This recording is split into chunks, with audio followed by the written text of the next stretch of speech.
সুপ্রাচীন রোমের বুকে জন্ম নিল আরেক ঐতিহাসিক মুহূর্ত।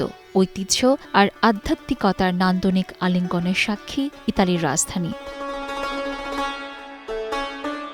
রোমের ঐতিহাসিক ভেনাস মন্দিরের সামনে প্রথমবার পরিবেশিত হল সুফি শেমাহ অনুষ্ঠান। ঘূর্ণায়মান দরবেশদের এই আধ্যাত্মিক পরিবেশনা মন্ত্রমুগ্ধ করে রাখে হাজার হাজার দর্শককে।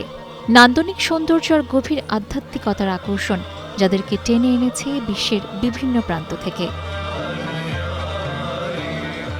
বিমোহিত দর্শক আকণ্ঠ পান করেন শিল্পরস। সুফি ঘূর্ণিতে বিমোহিত বিশ্বমঞ্চ আরেকবার সুবাস ছড়াল ত্রয়োদশ শতাব্দীর মহান সুফি কবি ও দার্শনিক মাওলানা জালালউদ্দিন আল রুমির সার্বজনীন বার্তা। তুরস্কের সংস্কৃতি ও পর্যটন মন্ত্রণালয় ও ইতালির সংস্কৃতি মন্ত্রণালয়ের যৌথ আয়োজন এটি, যা কেবল সাংস্কৃতিক বিনিময় নয়, বৈশ্বিক শান্তি ও ভালোবাসার বিস্তার।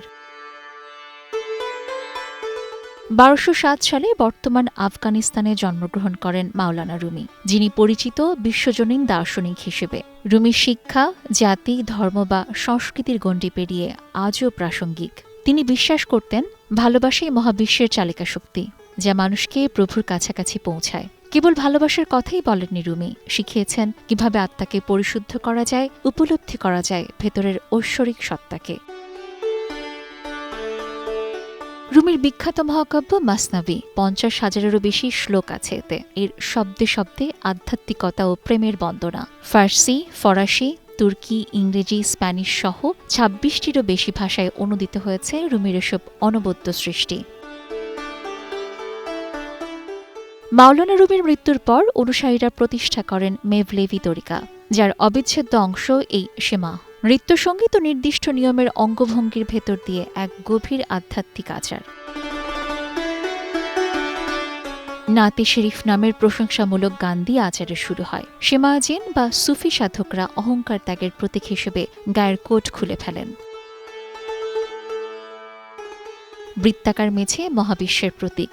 সাদা জামার মাথায় লম্বা টুপি সিক্কে পরা শেমাহ জেনরা ঘড়ির কাঁটার বিপরীত দিকে ঘুরতে থাকেন। ডান হাত ঊর্ধ্বমুখী, যা স্রষ্টার অনুগ্রহ আর মানবজাতির মাঝে সেই নিয়ামত বিতরণের প্রতীক হল নিম্নমুখী বাম হাত।